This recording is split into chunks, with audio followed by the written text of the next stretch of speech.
Well, hey, everybody, and welcome to the Debrief, a weekly Q&A show from your friends here at Sandals Church. I'm PRD, your host, with Stephanie Schaefer. What's up, guys? Alongside Pastor Matt Brown. Where is your head at today, man? Right here. How come you quit calling me PMB? I don't know. Pastor Matt Brown feels a little more clear and about who you actually are. Yeah, but my debrief title is the PMB. All right, here he is, the PMB. Ladies and gentlemen, the PMB, as Tim Hawley also says, the PMBTL, TLPMB, our trusted leader, Pastor Matt Brown. There he is. Oh, man, I can't. You can't do that? Nope, I can't. And my son, him and his little kindergarten or third grade friends, they started a club called the Little Nerdies. And this is one of the ways you get in. Yeah. Like you do a little nerdy, I can't get into it. You can't get in? Yeah. Wow. Yeah, for those of you who are listening, we're doing the Spock Live Long and Prosper symbol. Yeah, exactly. Yeah. Some of us are doing it. Others of us are being excluded by their little show friends here, guys. Sorry. That's all right. Well, today we are tackling all kinds of good stuff, questions about mental health, stress, anxiety, a lot of other things along those lines. So it should be a good one. Indeed. So let's go ahead and jump in. We've got a couple different categories we're going to cover today. We're going to talk mostly about the topics of stress and anxiety. You just did a sermon all about that, which was incredible. We'll talk about some general mental health topics and then wrap up with really how can we help people who are struggling with their mental health. We got a lot of great questions in on that. So we'll start. PMB, we've got way more questions than normal. They're all pretty intense. Does that stress you out? No. All right, there you go. Feels not anxious at all. No. Just relax, people.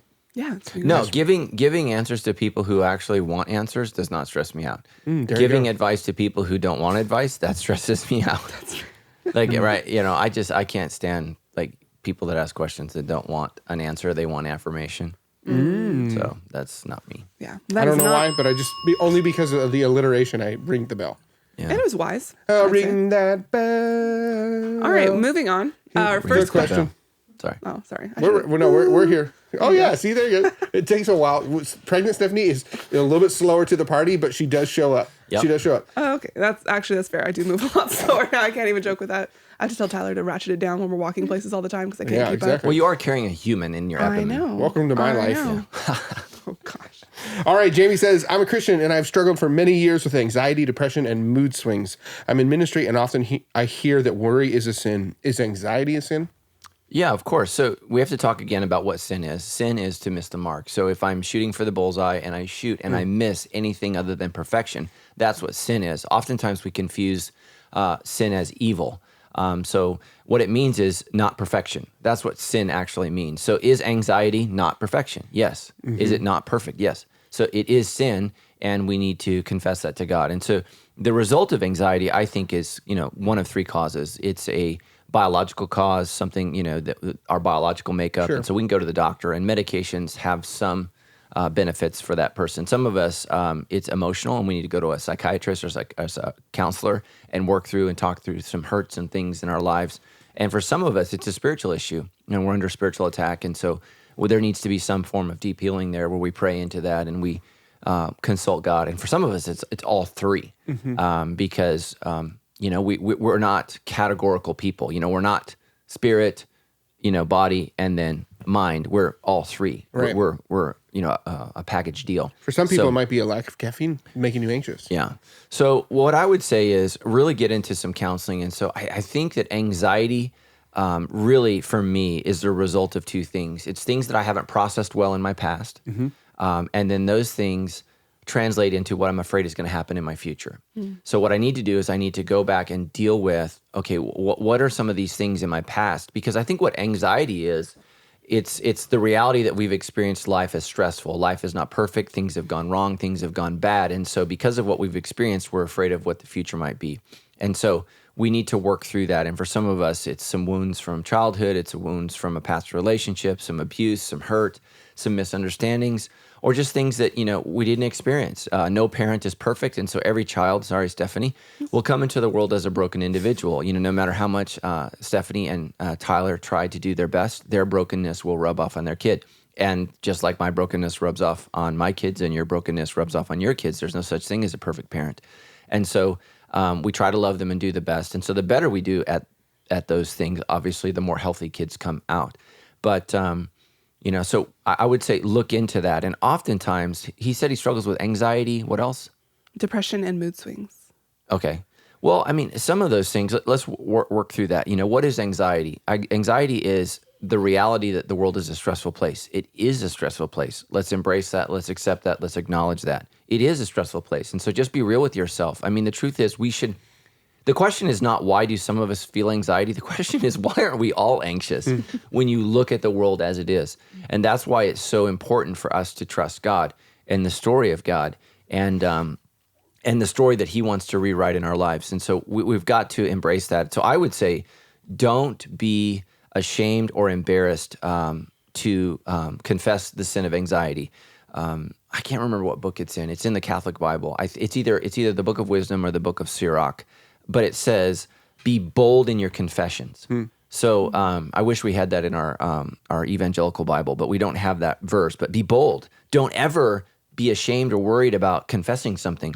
And so that's what I would say is, hey guys, I'm really struggling with anxiety. So when I'm experiencing anxiety, the first thing I do is I tell people, hey, I'm feeling anxious.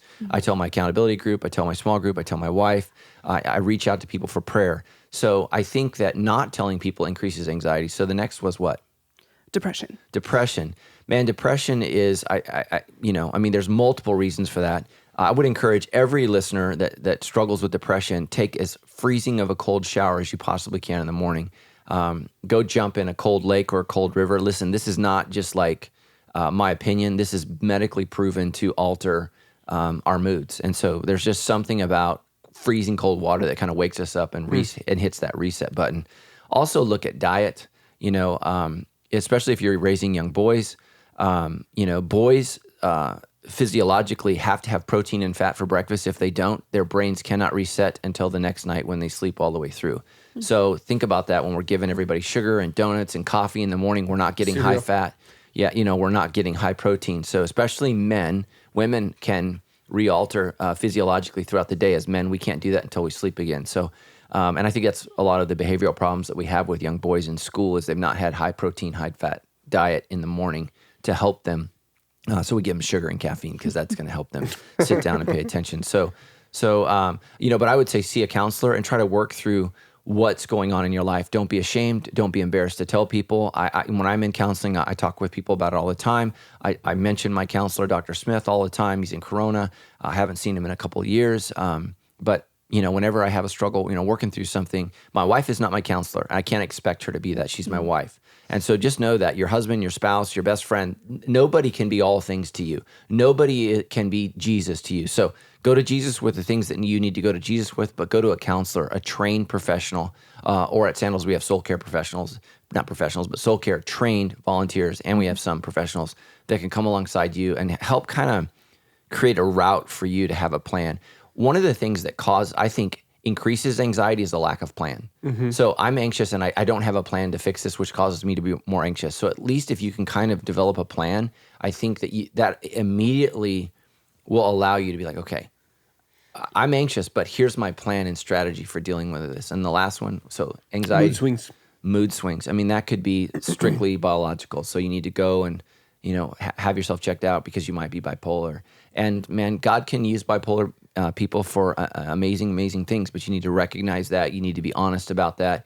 Don't turn to recreational drugs. That's what a lot of people with high mood swings do. When they're feeling low, they turn to depressants. When they're feeling high, they turn to, stimulants. Thank you. And so that just really whacks you out. So go to a doctor, talk through that, and try to find a happy medium in there. And don't be ashamed. Some people have to live on medication for their entire life. And so my prayer for you is that that's not the case. But if it is the case, man, own it and just, try to deal with that. But so just know, yeah. And so here's what I would say is anxiety, depression, is it a sin? Yes, it's missing the mark. Can it become evil? Absolutely. Sin can fester into evil when it affects how we treat people, how we treat ourselves, how we look at people, how we look at ourselves, how we treat God, how we look at God. Man, how we feel and how we see affects what we do. And so, it may not start off as evil, but it can quickly grow to that. And that's what sin does. Sin grows. You don't have to work at downward momentum. You just don't. That's why people sin more than they do good, because sin is always the easy road.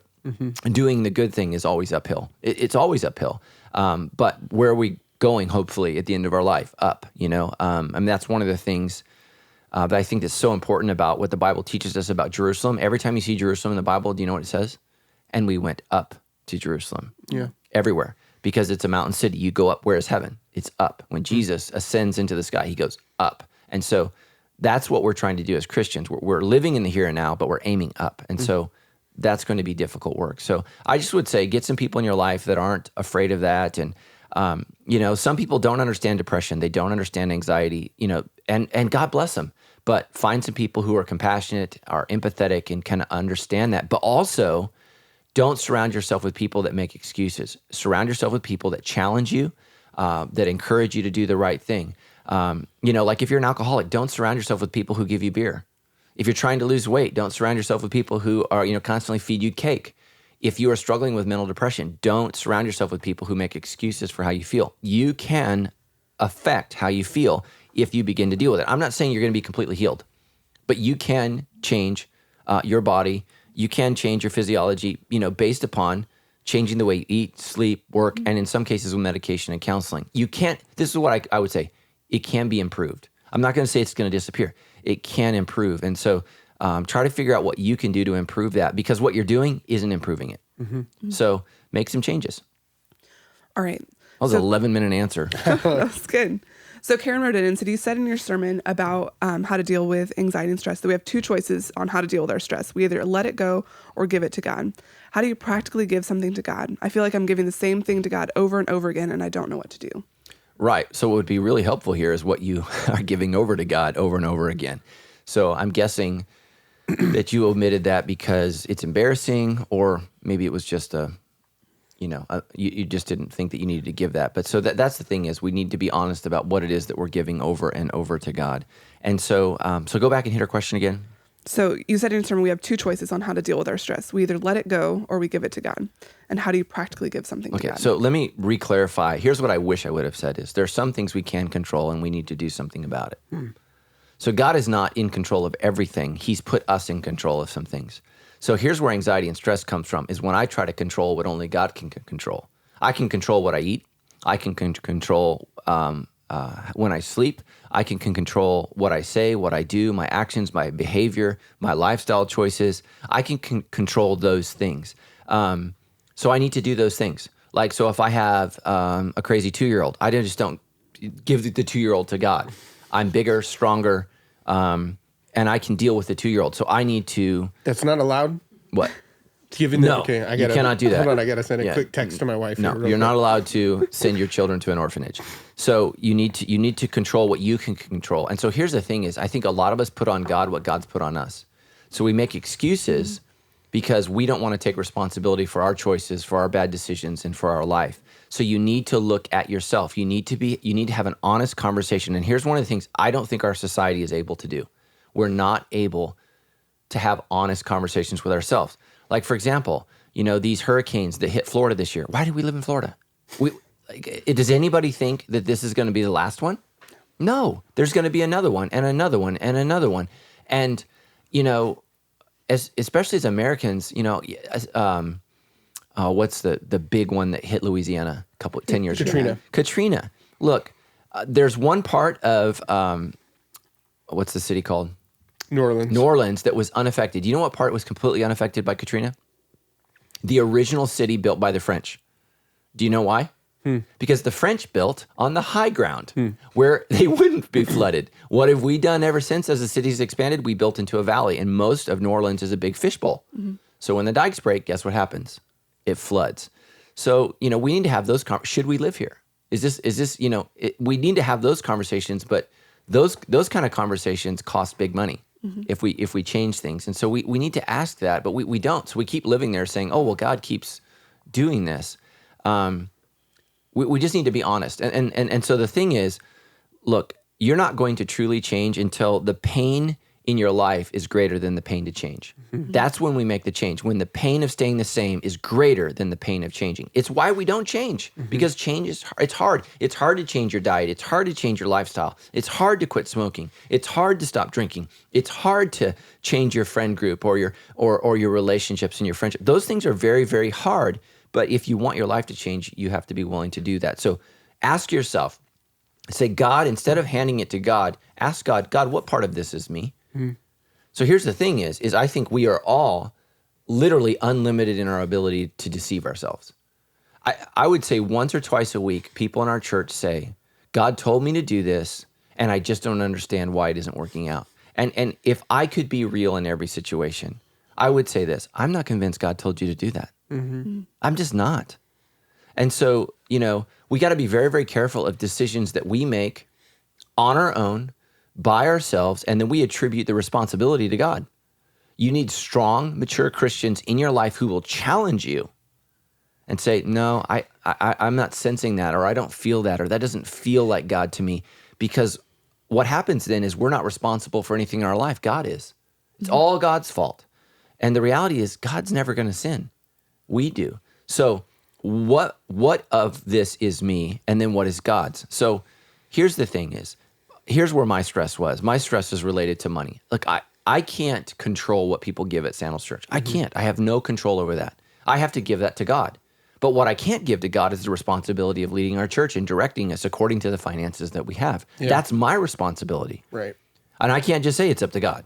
So I have to make the best decisions I can with the money that we have as a church.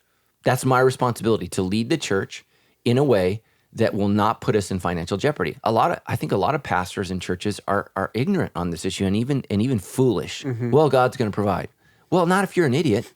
So that's where I got to do my part, but I can't ultimately control how God prompts people to give money. That's his responsibility. Yeah. So I need to give that part to him, but I need to make sure that I hold on to my part. And so, the old song, Jesus, Take the Wheel. So the real question is, Jesus, do you want me driving? Jesus, do you want me going to this destination? Like, I need to control the wheel, but Jesus, I need to listen to the directions of where you want me to drive. See what I'm saying? And that's where the song is a little bit off. It's God is not this micromanager that's, in my life, constantly left, right. He's moving throughout history. He's 50,000 feet above, and he has his vision and direction for humanity. That's why he's given me his commandments. Those things are supposed to steer me. Those things are supposed to direct me. There's a lot of do's and don'ts in Scripture. And some people say, wow, that's under the law. That's called wisdom. Don't do those things. Run through the 10 Commandments. We're going to do a series in the fall called 10 Reasons Everybody Needs God. Run through the 10 Commandments in Exodus 20 and tell me which one you shouldn't do. Like, thou shalt not kill. Except for Justin, right? Sorry. So that's what I would say is, you keep giving something to God. I would find a strong, mature, if you're not comfortable sharing with us on the show, come in and talk to a soul care person, and let's just be honest about what that issue is. Maybe it is God. Maybe it's you. And so we just have to be honest about that. And so again, that's why the vision of being real is so important, because our next series, we're going to talk about, we don't have a title for it yet, but we're trying to figure it out, but it's all about you, and it's all about who you are skews how you see God, how you see others, and how you see yourself. And we have to address that in order for you to see clearly. Jesus said, if your eye is bad, everything you see is going to be bad. But if your eye is good, that's why vision is so important. I need to see accurately to live accurately. So, I wish we had more details on that question, but I think that is the challenge of all of us. What part of my stress is me handing over to God? What part of it is me? And I need to take responsibility, and I need to change this. And so, decisions matter. Your decisions matter. You can't continue to live a stupid life and ask God to bless your life. You can't do that. You have to change your life. You have to change your behavior. It's why Jesus says, come and follow me. Don't live your life, live my life. Luke 9:23, which I know you love every time I quote, if any man or woman would come after me, let them first deny themselves, pick up their cross, that is willing to die a painful death, which is what changing your life is, and come and follow me. So then you're going to learn to live freely and lightly. Then you're going to learn the truth. Then you're going to learn, love, and you're going to learn hope. So for all of us, we need to pray, and we need to immediately doubt our ability to discern what is God's and what is ours. That's where we need to begin. That's where we fool ourselves, right? So how does the devil tempt Eve? Did God really say? It's right. That's the original temptation: is what is God's, what's me? What did God say? What's my responsibility? So we have to ask ourselves, okay, I have an unlimited capacity to deceive myself, God, and others. So, the Psalm says, Lord, keep me from deceiving myself. So what's mine? What's yours? And if it's God's, give it to him. Give it to him. So like, for example, let's say I find out I have cancer. Well, I got to put my life in God's hands because it is. What's my responsibility? To seek treatment, live healthy, and make sure that every single day I'm living it like it's my last. Those are my responsibilities. Anxiety and worry is going to be focused on how long do I have to live. That's up to God. My anxiety and worry should be focused on what do I need to do today to treat my body in such a way where I can live as long as possible, love my family as much, and do the will of God. That's what I need to be focused on. Yeah. And so what's God's, what's mine? And again, it's all God's, and that's what Christians will say. But the question is, I had this conversation with a pastor. He said, well, God's in control. I said, yeah, but he put you in charge. So, and he didn't, that was our last conversation. Yeah, my coaching ended at that point because he didn't want to hear it. Yeah. He doesn't want to hear that your decisions matter, because if things aren't working out, guess whose fault it probably is? Yours. So, yeah. All right. And I would say too, I feel like what I've learned over the years is that entrusting things to God or handing things over to God isn't necessarily always a one-time thing. Even like you talked about dealing with depression, anxiety, it's not a one and done. I went to counseling once. I did this once. I prayed about this once. I'm better now. I think a lot of people then feel ashamed. Like, well, the next day you wake up and you're still depressed. You're still anxious. You're still dealing with whatever the thing is that you're trying to go over. I feel like sometimes it's a day by day thing. I mean, it talks about picking up your cross daily. It's not just a one-time thing. And so I think, to Karen, give yourself some grace that this may be a thing that you have to continually hand over to God, process with others over a season or over the rest of your life, that it's a daily thing to process. It's not necessarily a one and done thing to let things go and give them to God. For example, some people struggle with their weight, and it's going to be a struggle their whole life. There's not going to be a healing, right? There's not going to be a moment. You're going to have to, Justin's raising his hand. Justin's going to have to work harder than the rest of us to remain healthy, to watch what he eats, because your body's metabolism reacts to fats, sugars, and proteins differently than other people do. For example, your wife, right? So is that fair? Well, show me the verse where it says life is fair. Like I've been looking. I've read the Bible through, I don't know how many times. I haven't found that verse. Maybe you've found that. God loves us all, but he hasn't made life fair in any capacity. We're not the same in intellect. We're not the same in our physiques. We're not the same in our talents, our creativeness. We're different, and that's okay. So just be willing to say, this is my cross, and I'm going to carry it. And, like Stephanie said, I've had bouts of depression that have gotten better and worse. The last 3 months, it's affected my sleep. It's affected my eating. Like I've had heartburn like you can't believe. And then my back went out. That book we talked about, The Body Keeps Score. Well, my body's been keeping score. And, you think about that bridge that collapsed in Florida. Why did it collapse? It couldn't handle the stress. Do you know what they were doing when it collapsed? Did you read? A stress test. Oh, really? Yeah, somebody forgot to maybe shut down the freeway during the stress test. So, right, because human beings have a great capacity for stupidity, foolishness, and whatever. But there's a lot of people that say, why would God do this to my... God's not the one that built the cement bridge over the... I'm saying? That was human. That's a human error, and humans make mistakes. And so we have to be willing to own that, accept that, and understand, as hard as we try as human beings, we all sin. We all make mistakes. That means airplanes crash, trains go off the rails, and bridges collapse. That's the world that we live in. And that's because God's not in charge. We are. But we get to choose in the next life, do we want to live under God's sovereign rule or our own? And, so... And let me just say this. I hear a lot of people say, well, it can't get any worse. That's a lie. Things can always get worse. Sure. There's a reason the Bible describes hell as a bottomless pit. There's no bottom. It can keep getting worse forever. Sure. So, a lot of people say, what the heck? What could possibly get worse? Well, guess what? Your life. So here's the best way to change your life. Start making good, right, and true decisions today. We can't fix yesterday, but we can fix today. We can change today. Totally. All right. Okay, Mari says, thank you for being real about your personal struggles with anxiety. From your experience, how do we get people close to us to understand the struggle? Should we even try and get them to understand, or just share what we experience? I don't know what she means by just share what we experience. In your own personal struggle with anxiety, how do you help people understand what you're experiencing? Or do you even try to do that? Well, here's the thing. So we need to be in community groups. We need to surround ourselves with people that want the best for us. Most of us, I think only like 50% of our church is in a community group. That's a problem. So we're surrounded by family, we're surrounded by old friends, we're surrounded by a lot of people that don't want the very best for us. And so here's the thing, even if your family loves you and cares about you, if they don't know God, they don't ultimately want the best for you.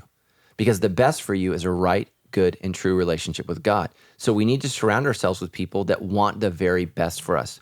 Everybody needs cheerleaders, but we need cheerleaders that are cheering right behavior and challenging wrong behavior. And so I think that we all need that. So the first thing I would say is, look, like I said, some of us struggle with weight, some of us struggle with anxiety, some of us struggle with depression, some of us are battling cancer. I can't understand everyone. I'm called as a Christian to carry the burdens of others, specifically in my community group. That's the front line of my obedience to God. So I'm living out God's kingdom. And so just so you know, I don't consider me loving and carrying the burdens of my biological family obedience to God. Jesus actually says that's what normal people do. He hasn't called us to be normal. He's called us to follow him. So I need to also be caring for his family and his church. And so I don't understand everybody's burdens, issues, problems in my community group, but I love them, care for them, and I'm trying to be there for them. And what does that mean? I cheerlead what's good and I challenge what's bad. So, I don't know. And again, you got to be real with yourself. How are you expressing your anxiety? When are you expressing your anxiety? Right? I mean, if it comes out weird or awkward or intimidating, or, if you're socially off a little bit, like all of those things play into that. And so you have to look at yourself and say, what am I doing and how am I presenting myself in a way that people will be more likely to care about me? Mm-hmm. And so, and a lot of us don't want to do that. We want to put the rejection of us off on the world rather than saying, okay, what are some things that I can change about who I am and how I act and how I behave to make me more likable? That's part of being a Christian. That's what it means. Love is, what is it? Peace, love. Man, why can't I do the fruits of the Spirit? Love is peace, joy, patience, kindness, goodness, gentleness, faithfulness, and self-control. Self-control. Yeah, wow. A lot of those make you likable, right? So we need to try to become more likable, and it doesn't mean fake. It means good. Good people are likable. Like, you want to be around good people because they're going to be polite. They're going to be concerned for you. They're not only going to talk about themselves, they're going to be interested in what you have to say, right? Goodness is attractive. It is. And so make yourself more morally attractive, more, intellectually attractive, more socially attractive, right? We focus as a culture on beauty. Tammy was telling me she likes John Mayer. She follows him on Twitter. John Mayer tweeted yesterday. He said, "Oh yeah, He said if you're good, if you're pretty, all that means is congratulations on your face." He said, "Beauty is you're a good person, you're loving and kind." But it was like, "Congrats on your face." So we're not talking just about making us externally beautiful, but being a good person. And so I think what he's stumbling upon there is really what the gospel's actually called us to do. Is not just be attractive physically, but to be attractive morally, personally, to think deep thoughts and to be concerned for people. And I think that's attractive. I think that's one of the reasons our church grows is people feel genuinely concerned, that I'm genuinely concerned for them, because I am. Yeah. I mean, you guys know I love to go out there, shake hands, and I'm constantly trying to find a way when somebody asks, how can we meet this need? How can we care for this person? Because that's who I feel God's called me to be. Mm-hmm. And it's not just me. All of us are called to be concerned for other people. And I need to be in a community group where people are concerned for me. And it works really, really well, which is why I mentioned that as soon as I had my encounter with God this week, I immediately contacted and reached out to everybody in my community group. So I kind of didn't get the first part of the question. I think you... No. Yeah. How do we help people close to us understand our struggles with anxiety?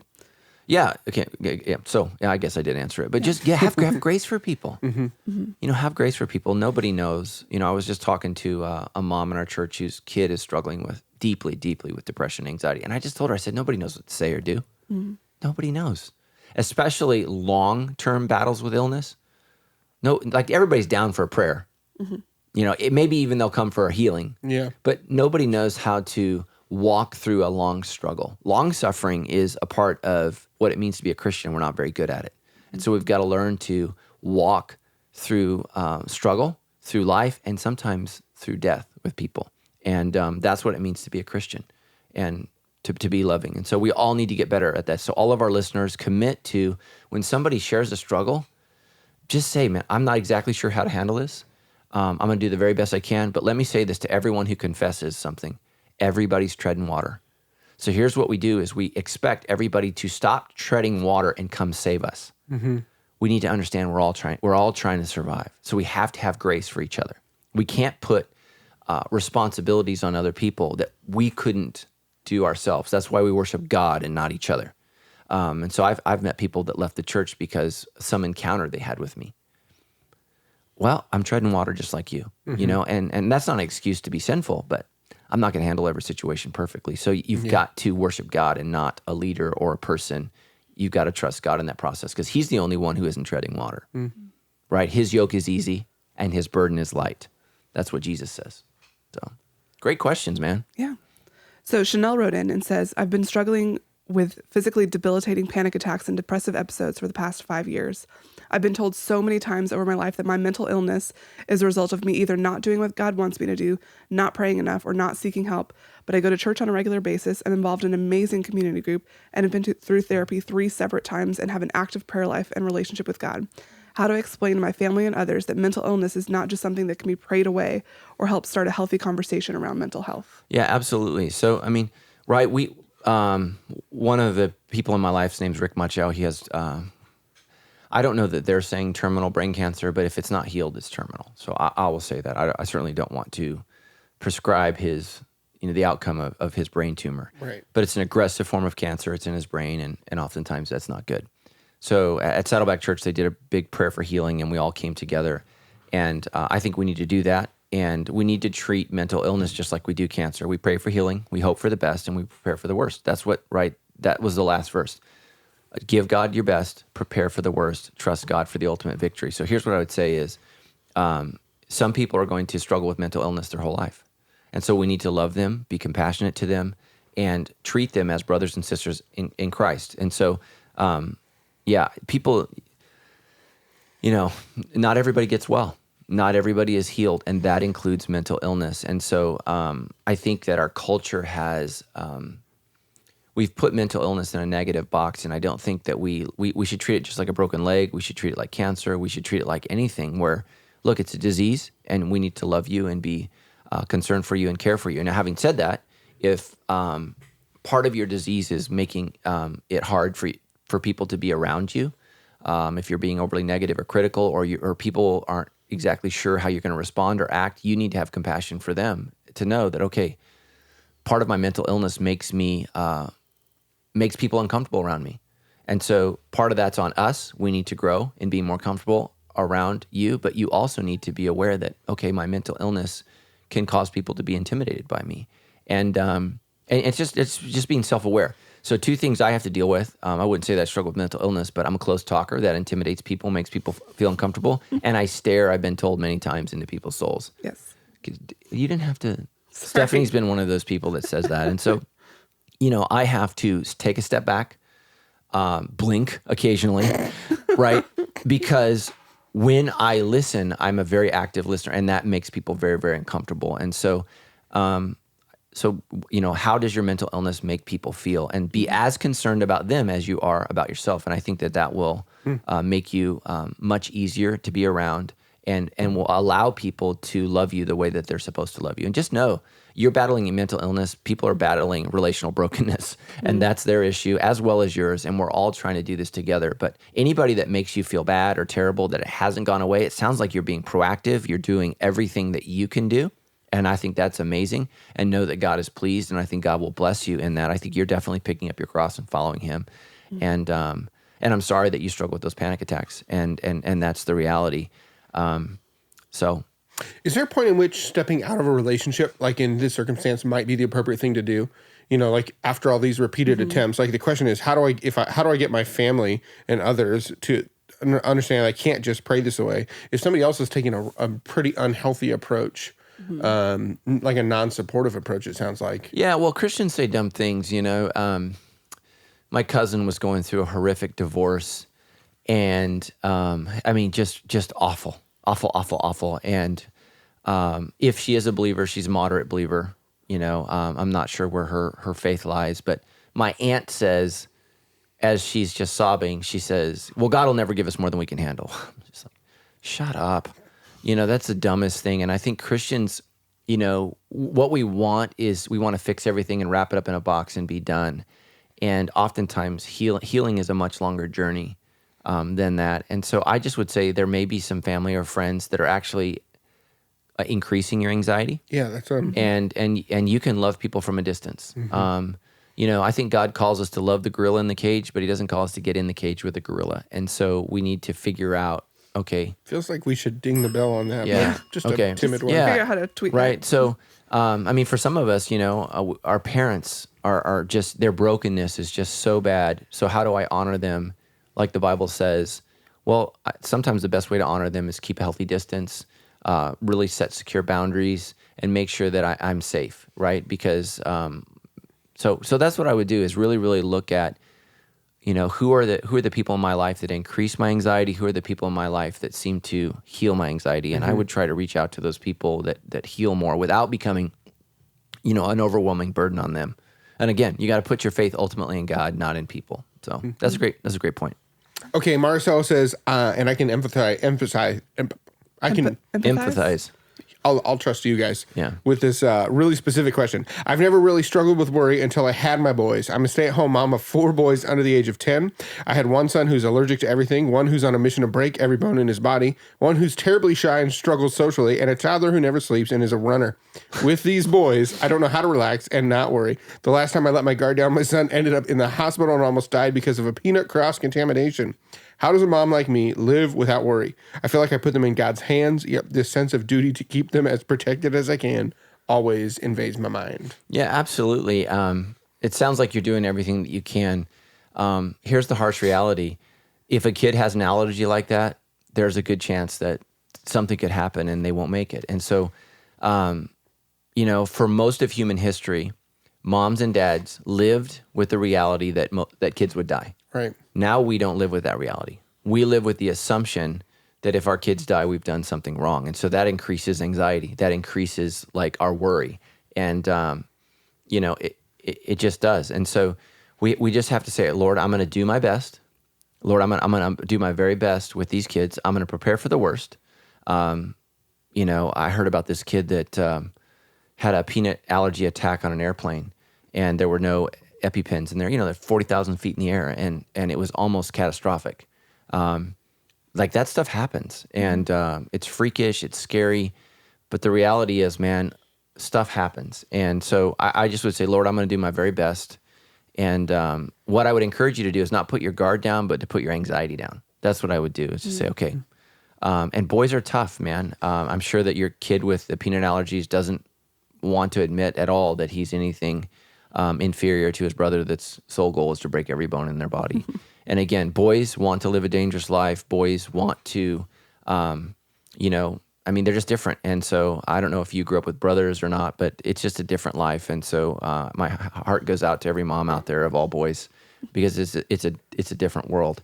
So I just would say, again, figure out what can you control and what can't you. What do you need to give to God and what's on you? And so my heart goes out to you. It's a difficult job, but it's also a blessing. And you're going to have 4 boys. They're going to love you, your whole life. And moms and sons have a very, very special relationship. And I love it when my son says, "Mom, you're so pretty," and she just loves it too. And so, yeah, parenting is rough, man. It is. I think all kids have one goal every day, and that's to die. And parents have one goal, and that's to prevent that and thwart that. So, yeah. I don't have anything. I agree. Yeah. All right. So moving away from the topics of stress and anxiety and worry, Richard wrote in and says, I've been alcohol free for 4.5 years, and I definitely feel that alcoholism and addiction are mental illnesses. They are something I've struggled with since I was 14, and I'm now 34. I've learned to cope, grieve, and process everything in sobriety and not run to being intoxicated to mask my feelings or problems. Now, I would like to journey into finding inner peace and being reasonably happy. I feel it's going to negatively impact my family, friends, and myself if I don't, as it often translates into anger. I get feelings of inadequacy, depression, and anxiety all the time. Is there any advice you could offer me or people in recovery who may be struggling with these same issues? Yeah, I would just say that you're normal. I think every human being struggles with that on some level. So I just think some of us are more aware of it than others. You've done a lot of hard work. Sounds like you're very, very clear about who you are and what God's called you to do. And so I just would say, first of all, give yourself some grace. The 12 steps. God, help me to, basically control the things I can, and to let, the things I can't control to you, and the wisdom to know the difference. And I know I just slaughtered the talk, but I'm not a member of AA. So, that's what I would say is give yourself some grace and be patient with yourself. And so here's, I think, for all of us, part of the problem in the world today is that we are constantly comparing ourselves to others. And what you need to compare yourself is to who you were yesterday. So how are you growing? How are you changing? I need to compare myself to who I was yesterday. It's way too easy to be overwhelmed with what everybody else is doing. Well, you're not everybody else. You need to be who God's called you to be. And so we need to measure change according to ourselves. And you've battled a lot. You've battled addiction since you were 14 years old. And what that means is you're already a walking miracle. You're a walking miracle. And that's a beautiful, amazing thing. And you should take a healthy, non-sinful amount of pride in that you changed your life when many people don't. I would search where that anger is coming from. Oftentimes when people change their lives, they become a little bit frustrated at everybody else who doesn't attack their weaknesses as vigorously as somebody who's really undergone some pretty transformative change like you. It's really easy to be judgmental of others. Like I always say, you go to the gym 3 times and you're judging every person in there. Where have you been? And, hey, great, you ate one piece of fruit and now you're, Arnold Schwarzenegger. Come on. So nobody knows who he is anymore. So Get to the fruit bowl. Yeah. So that's what I would say is give grace for yourself. Don't compare yourself to others. Compare yourself to where you were. And I think you will be a much more peaceful, happy, loving person. What was the last part of his question? Just that, I want to find inner peace and be reasonably happy, but I get feelings of inadequacy, depression, and anxiety all the time. How does he kind of navigate those feelings? So I think that you can be reasonably happy. I love your wording, reasonably happy. And that is actually the prayer of Reinhold Niebuhr, which is the 12th step uses. God, teach me to be reasonably happy in this world and ultimately happy in the next. I think that what we need to do is we need to create a category for a little anxiety, for a little worry, and a little anger, because we're humans. We're not perfect. Jesus was. We're not perfect. Jesus is. We don't worship ourselves. We worship Jesus. What we need to do is take stock in ourselves, look at the positive changes that we're making, and just leave grace for yourself. I'm one of those people. I'm a high achiever. I have very little grace for myself. And that makes me more irritable, makes me more angry, and it makes me not a good dad, not a good husband, and not a good pastor. And so I have to have grace for myself. And I just would really encourage you to do that. And praise God, you've made all these positive changes. And again, compare yourself to who you are today against who you were yesterday, and measure success in that category, because we don't all start off in the same place. We just don't.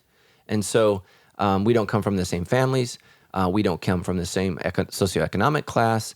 We come from different cultures. We come from different ethnicities. All of us are, we have different personalities. All of those things affect who we are positively and negatively.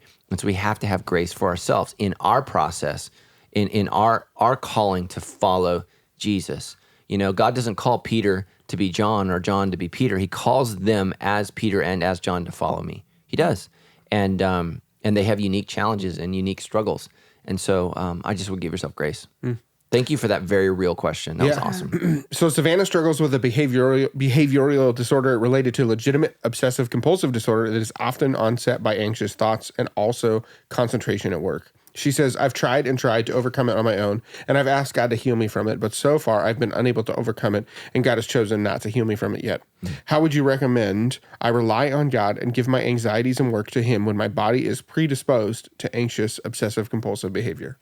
Right. So I'm not a psychologist, but my understanding of excessive compulsive behavior oftentimes comes from a need to control.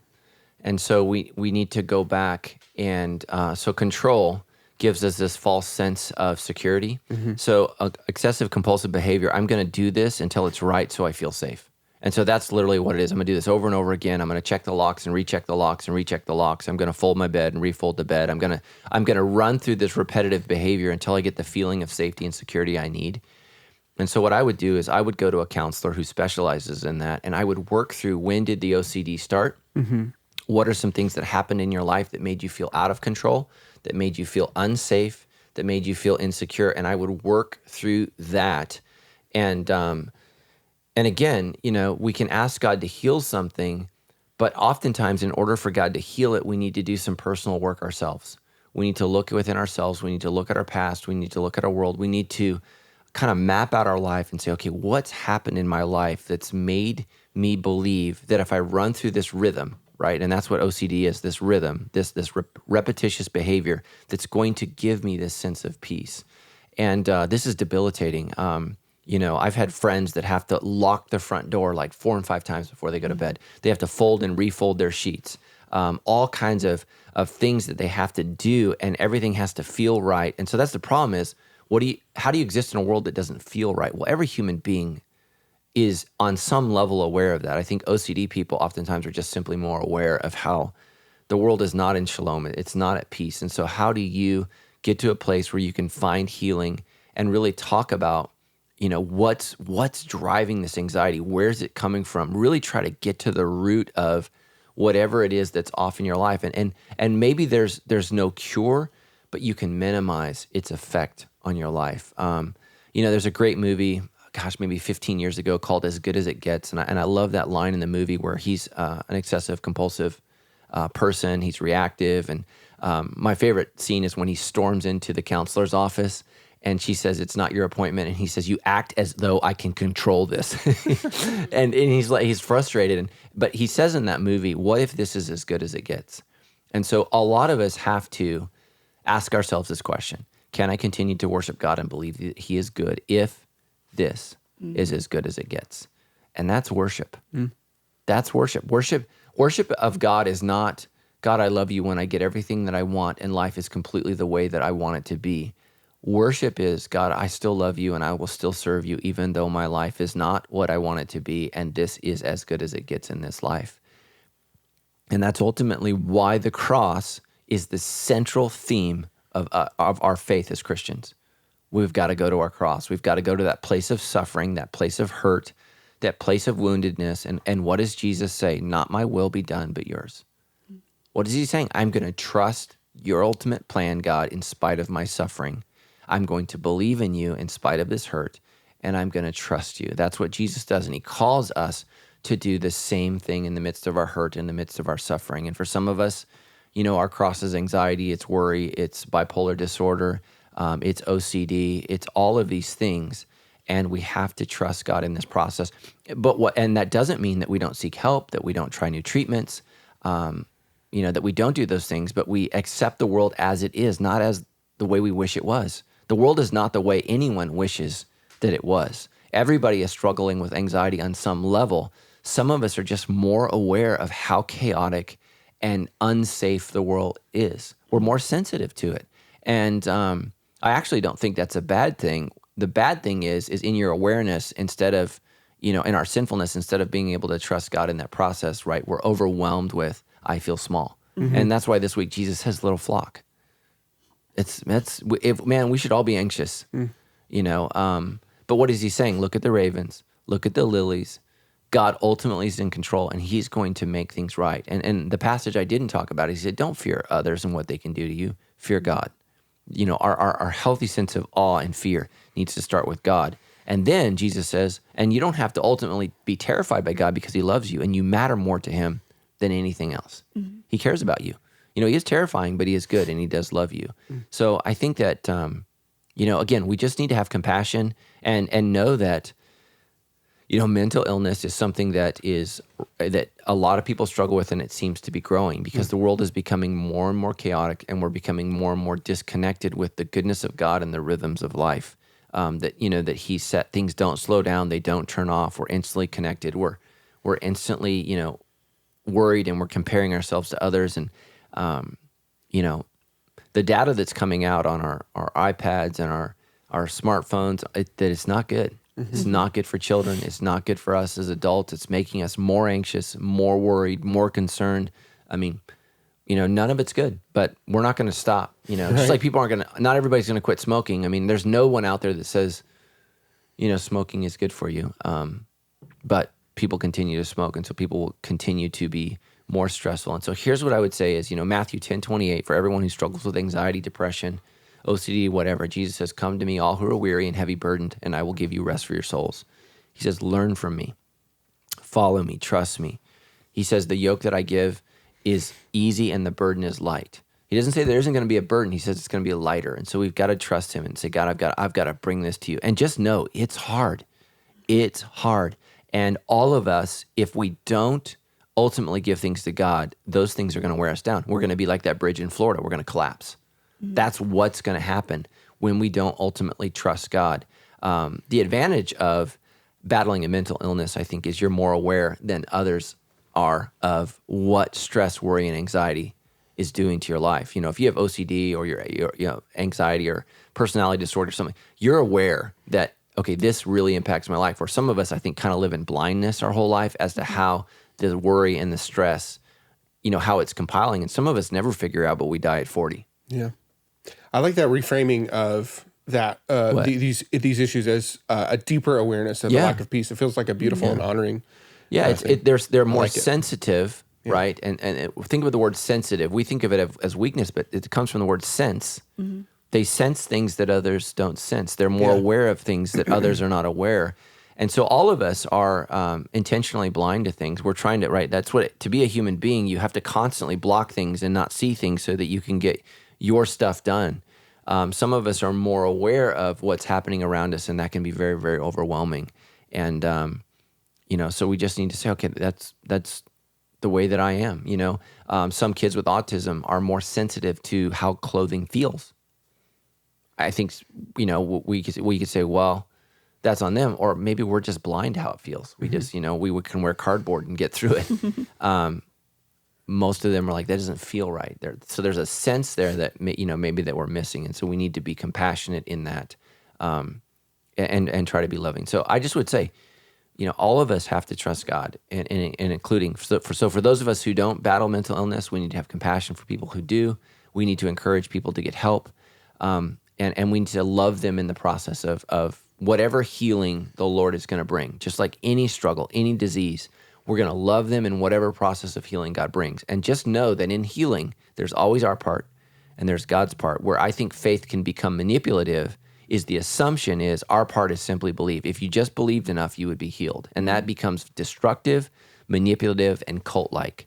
So I think our part is, I'm going to trust that God can. I'm going to pray that God will. I'm going to accept whatever answer God gives. And so if you want God to heal your OCD, you believe that he can, you pray that he will, you accept the outcome. If the outcome is no, then what you say is, okay, God, now what are some things I can do to minimize the effect of this illness on me? Mm-hmm. People live with cancer and have great lives. Yeah. Some people are overwhelmed by it. Some people continue to live their life with it. So, it's not, again, the circumstances in our life that destroy us. It's the meaning that we attach to them. And so for a person who's battling mental illness, it would be really easy to begin trusting your own thoughts about God rather than God's word about God. Totally. So you can go with your thoughts or God's thoughts about who he is, which is the scripture. And that's the challenge with mental illnesses is learning to doubt your feelings because, right, feelings don't always tell the truth. So, you can feel like you're going to die, but you're not. And so you're having a panic attack and everything in your body is saying you're dying, but you go to the doctors and they're like, no, your heart's beating. Everything's happening. And I started feeling those things the last 3 months. Mm-hmm. Tammy and I, we were when I first really noticed things were going south, we were in Australia, actually in Bondi Beach, and we did this beautiful walk. It's like a 9-mile hike on the coast. And so Bondi Beach is like a combination of like Laguna and San Francisco. Mm. So it looks like Laguna, but it's Sydney's kind of like San Francisco Harbor. Yeah. So San Diego weather with Laguna/San Francisco look. And we did this beautiful 8-mile hike, and we end at this coffee shop. And we're in this coffee shop, and I'm enjoying an amazing ice cream mocha coffee. Oh my gosh! And I had a total panic attack right there, and I just was like, "What is going on?" And it's because that was the first warning shot of my body saying, "You're out of control. You are taking on too many things that are not yours." And so it's interesting. A lot of us will run to vacation to try to run from anxiety, but anxiety was going to go wherever you are. And so it found me there. And I would say that was the definitive moment of when I realized, okay, things are out of control. Mm. So what do I need to give back to God, and what do I need to take responsibility for? And, life is stressful, guys. It's stressful. And here's why many people become mentally ill, because they can't deal with that fact. It's stressful. It doesn't have to be that stressful if we do good things, we trust God, and we continue to believe that in the end, it's going to be okay. And I'm telling you, that narrative and that story is a rudder that guides our ship in these stormy seas. And here's the problem. People don't have that rudder anymore. And so life is out of control. I'm going to talk a little bit about Stephen Hawking on Easter, because the stories that we listen to matter. And I think his story is debilitating to the human race. And not his struggle. His struggle was admirable, but the story that he left is debilitating to people because it gives us no hope. There's no hope. And Jesus Christ offers hope.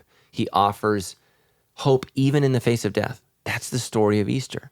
And the thing is, it's not just a story, it happened, right? It happened. And so we've got to trust in that my struggle, however fierce, is only temporary, that in the end, Jesus will overcome. So go back to the sermon this week and circle those words. Do your best with mental illness. Do your best with your anxiety. Do your best with your family. Prepare for the worst. Like, it might not work out, but in the end, trust God for the victory. And I love that. That's why I don't normally pick the Message translation, but I thought it was perfect for what we need to do. Do your very best. Be the best person you can possibly be. Be as strong as you possibly can be, but prepare for the worst. Sometimes we don't get well. Sometimes we don't get healed. Sometimes things don't work out the way we want them to, but trust that in the end, God's going to have victory.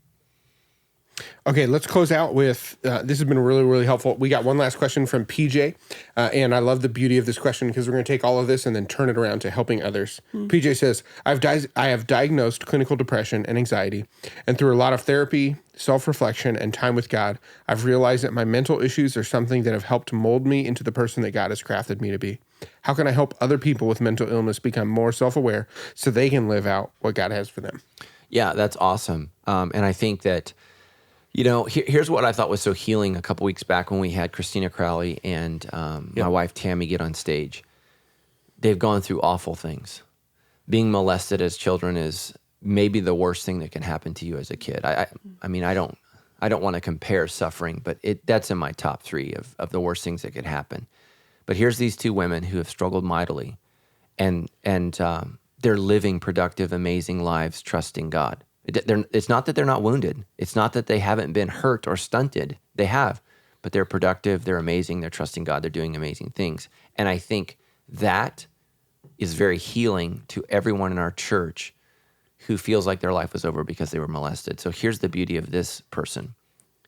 By them telling people, hey, God has used something that's been dark, been awful and terrible in my life for the good for me. It's helped me to be who I'm called to be.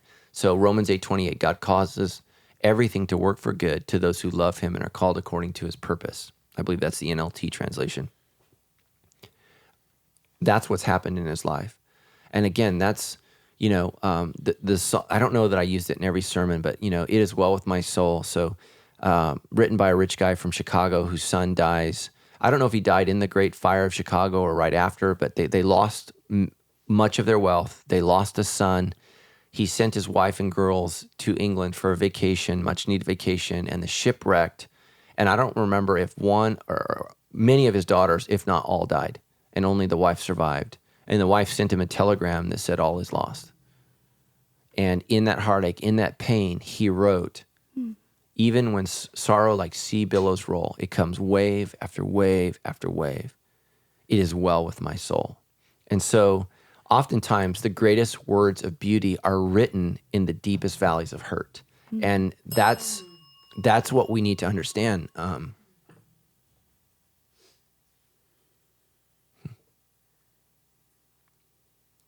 Sorry, I got emotional. As I reflect on my life, the most famous psalm for Christian or non-Christians is Psalm 23. Even though I walk through the valley of the shadow of death, thou art with me. Thy rod and thy staff, they comfort me. The rod is a stick that the shepherd beats the sheep with. But there's comfort and discipline from God because it means the shepherd is near. The rod and the staff, they comfort us and protect us from the wolf. There's such beauty in the valley that's only found there. And I think that there's a love that people are going to experience who battle mental illness and depression that many of us will not understand. And because you have to trust the mind of Christ when you can't trust your own mind. And that's brutal, but it's also beautiful. And so my heart just goes out for people who are suffering and for people who are hurting, to know that no matter what level of hurt, anxiety, depression, mental illness you're facing, all of us can feel and experience a better life. I'm not talking about it's gone. I'm talking about a better life. Jesus offers a better life. Whatever you have, even if you have terminal brain cancer, Jesus offers a better life. Because even if the cancer gets you, Jesus has you, right? And that's why I picked that verse. No one can snatch you out of my hand. And if you don't believe that, no one can take you out of my Father's hands. Like, I am okay. And, life is difficult, but it doesn't have to be awful. There's beauty in this world. And, we need to know that. And I think we've created a false story. And the false story that we're told is that, if we just get back to nature and everything's great, man. When we were like that, we got eaten. Life was not good. And so part of the problem is we've done away with a lot of the physical suffering, but we're still broken, and there's a lot of mental suffering that's still there. And this false security that we've created has really caused a lot of unease. The traffic, the being condensed, not going to bed when the sun goes down or getting up when the sun comes up. There's rhythms of life that we've separated ourselves from because of urbanization, which I think magnifies our mental stress. For most of human history, you never had to worry about what you were going to do for your career. You didn't have to pick. You just did what your parents did. Think about that, man. Mm-hmm. You didn't have to worry about who to marry. It was who was ever there, man, right? My grandpa married Flo. Why? Because she's the only one in that town. So, she's the only fifth grader that was a girl. Graduated with 10 people in his high school. I mean, that's my grandpa's life, but it's been a good life. Now, we have, literally millions of options for dating and can't find one. Mm-hmm. And so it's a struggle. So I just love you guys in my heart. And just say, I just want to say this. I don't believe Jesus promises miracles, but he does promise better. Mm-hmm. He promises better. Life can be better. No matter where you are, it can be better. And so here's two truths, right? No matter where you are, it can get worse. And no matter where you are, it can get better. What can ultimately determine the reality of whether it gets better or worse are your choices. Mm-hmm. And so people that run to Jesus get better. They don't always get healed, but they get better. And people that run away from Jesus, they all get worse. Mm-hmm. It's terrible. It's a terrible life. So run to Jesus, trust Jesus in spite of your results. Trust Jesus in spite of your results. And so, most people are only down with God as long as God does what they want. And that's not God. That's not the God that I worship. The God that I worship is above my needs, above my desires. Mm-hmm. He knows my needs. He knows my desires. He loves me and he cares for me. But, I've learned as a parent that loving a child doesn't mean that you always give them what they think they want or need. Sometimes what they need is no, and sometimes a little suffering is helpful. Mm-hmm. And I didn't believe that. And I think parents that prevent all suffering from their children do an injustice. Yeah. And, good episode. Mm-hmm. Yeah, PJ, share your story. I feel like it's a lot of what you just said, Mm-hmm. I just want to double down on that. My wife has been diagnosed with clinical anxiety, and she was able to take some major healing steps in her own life when somebody that she loved and respected was very open and honest about her own journey, and that helped my wife. Even me personally, I've heard Christina Crowley share her story many times. I came to a church the weekend that Tammy and Christina shared their stories on stage with you and have been unaffected. But we were sitting here in this room when they were recording that episode, and, they shared their stories at the right time. And I realized all of a sudden, I just had all these memories come back, and I realized, holy cow, I was abused. Oh, I didn't totally blocked it out. I didn't either. I totally forgot about it. Mm. I've been working through it in counseling the last, 6 weeks or whatever. But there's been a ton of incredible personal healing for me. And Christina Crowley has shared her story and shared her story and shared her story. Mm-hmm. But at the right time and the right moment, I was able to hear. Yeah, let me just comment on that. My wife, leading up to her sharing, she had a memory come back that we had never talked about. Mm-hmm. And that's That's right. So in this episode, we're talking about how do I help people understand. That was challenging for me. Okay, how do I deal with new information that I didn't know about a person I've been married to for 22 years and been with for 25? I mean, think about that. And but the information was just as new for her, and it was very powerfully wounding as it was fresh in her mind. And so, and she actually remembered it in church at Saddleback while Kay Warren shared her abuse story. No way. Isn't that crazy? So she had a similar experience where she was hearing someone else share their story, and a new memory came back that she's just not ready to talk about. But and so so we just all need to understand we're all broken, but it can get better. Yeah, it can. totally. This is not the end. It can get better, and just know for people battling depression, I never ever thought I would even consider suicide. But I got to the point in my mid-30s where I could see how that was an option. And I was so enmeshed in my pain and my suffering. And I'm going to tell you this. My path of healing was 5 years. 5 years. And, that's part of why I exercise the way I do. It's part of why I went to counseling. I went to deep healing. I changed the way I ate. I changed I changed everything I could in my life. And God helped heal me. But let me tell you, man, it got dark. It got so incredibly dark. And that's why the Psalm 23 is the most important psalm. Though I walk through the valley of the shadow of death, the word is through. You're not going to stay there forever. You're going to get through it, and God's going to carry you through it. And there's something that we all need to learn in that process. There's something that God wants us or is allowing us to experience to bring about something good in our life. It doesn't say he causes those things. It says he allows those things so that he can bring something good out of that. And, sometimes the good is simply, I'm not in control. For many of you who struggle with OCD, just acknowledging and resting in, I am not in control. I battle that when I'm on airplanes. I am not in control. I don't know how to fly this thing. I can't keep this thing in the air. There's literally nothing I can do whatsoever to keep this piece of metal that's attached to a rocket in the air, surrounded by idiots who brought on devices that could explode. Right? So I've just got to ultimately, what do I do in that situation? I put my life in God's hands, and I pray for the pilot's hands. Right? I can do that. What can I do? I can pray for the pilot. God, help them not to be an idiot or intoxicated.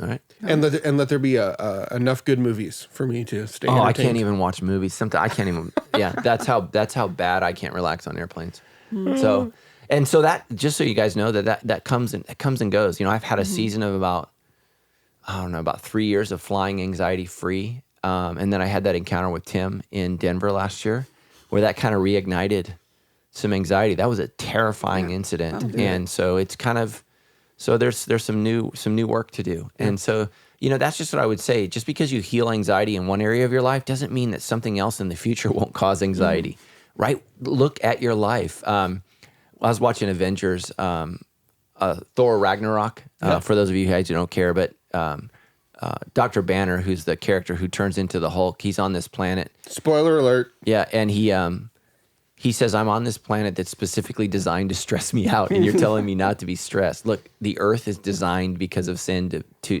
specifically stress you out. Why does God allow that? So that we can turn to him. Yeah. And that's what we do. And again, guys, learn to trust God with your rhythms. Get up, read your Bible, pray every day, go to church on the weekends, take a day off where you do nothing. Life will get better. I'm not saying it'll be perfect, but it will get better. Let me tell you how to screw up your life. Don't go to church. Don't read your Bible. Don't trust God. Don't take a Sabbath. And eventually your life will get worse. So, surround yourself with people who are for you. I wish that every person was for me. It's amazing how many pastor friends I had when Sandals was small. And then it got big. Then I didn't have so many friends. You know why? They weren't for me. They liked me when I was little flock. Then when it became big flock, it's like, you're out. And it's just even people that say they love Jesus are not always for you. And, and that breaks my heart. Bishop Sykes. Yeah. Yeah, you gotta get the title. Out in Moreno Valley, it's a predominantly African American church. It's probably 99% black church. He asked me to come and preach the sermon for their anniversary, and I was like, "Well, why do you want me?" He said, "You're the only pastor that called me to congratulate me when we got our building." And I was like, "Oh my gosh! Not even pastors are for pastors, right? We're all on the team Jesus." And it just shows you how broken we are, even as pastors. And here's the reason. I know how hard it was to get that building because Sandals tried to get it. We tried and we didn't get it. He got what I prayed for, what I asked for, what I wanted, but he's the church of God. And I celebrate that property is leading people to Christ, and I celebrate for him. Yeah. And I'm genuinely excited for his success. And we need people in our lives who are not jealous of our success, but are celebrating our success and challenging our sin. You need both. You need both. So you don't want people, challenging, your success. You want people celebrating that, but you don't want people celebrating your sins. A lot of us surround ourselves with the exact opposite. People challenge our success and celebrate our sin, and you don't want those friends. Do you think it's possible to be diagnosed with high maintenance disorder? Absolutely. You and I both.